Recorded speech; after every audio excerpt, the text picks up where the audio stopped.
Hello everyone, TMMgamer here, and today I have the pleasure of bringing you some dome kill confirmed action using the CM901. Now the CM901 is a weapon that you don't often see too many people use, and that's because in the assault rifle category it is up against some absolutely severe competition. I mean, you think about weapons like the SCAR, the ACR, the G36C, even weapons like the Mark 14 are vastly superior than the CM901, because the CM901 doesn't really have its own unique selling point.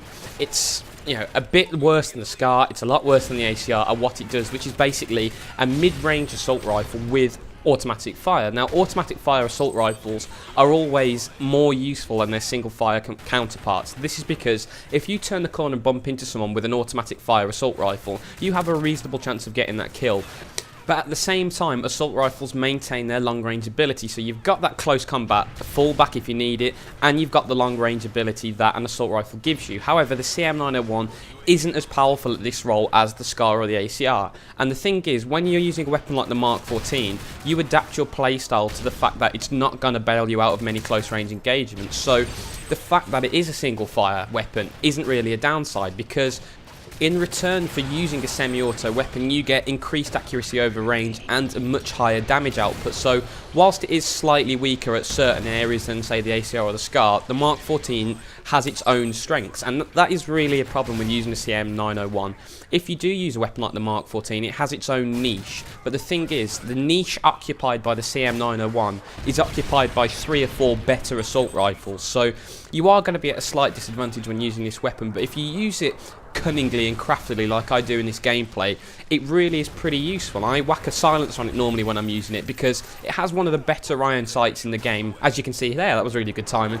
So you can use the iron sights in this weapon a lot more than you can, for example, say the MP40 on COD 4, where you really can't see through them at all. So that enables you to use kick, use just the silencer, and still have good iron sights to fall back on. So that's all I wanted to talk about the CM901. But as this is FIFA release week, what I wanted to do is spend the rest of the commentary talking about what I've decided to do for my FIFA content. Now, I've had a lot of requests in the comments since I've come back asking me for more FIFA tutorials, and what I was thinking about was that I don't really want to commit to do a extended tutorial project, and that was one of the things that really got me down with the attacking tutorial.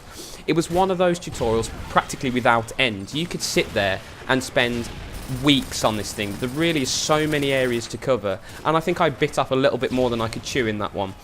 But I'm still committed to bringing out tutorials, and I still feel like I understand the game well enough to give you guys some pretty good and meaningful tips. So what I've decided to do is come to a little bit of a compromise. What I am going to do is still bring out a lot of tutorials, but bring them out in the style of the counter-attacking tutorial I brought out about a month and a half ago. And what I'm going to be trying to do is at least once a week bring out a tutorial, perhaps only 5 minutes long, but on a specific part of FIFA. So one week it might be beating a player, the next week it might be finishing, the week after it might be timing your tackles or playing offside, or there's hundreds of things.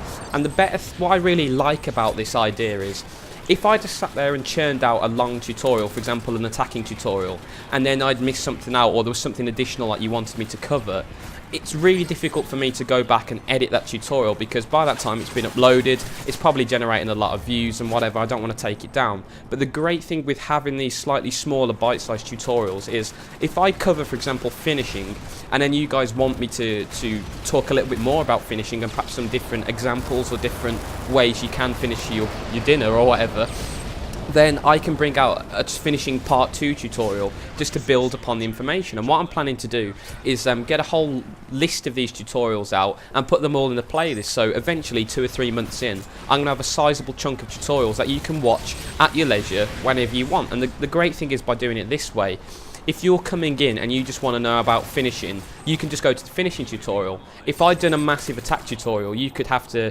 cycle into 7 minutes and 23 seconds exactly, and you're spending all this time trawling through information that you don't want to listen to at that particular moment. So I think it'll be a lot more viewer friendly having these smaller tutorials. It's a lot more manageable for me, because if you just set yourself this smaller target, there really is no excuse, and I want to do at least one of these a week. So it will build up the tutorial database pretty quickly. So I just wanted to see what you guys thought about that.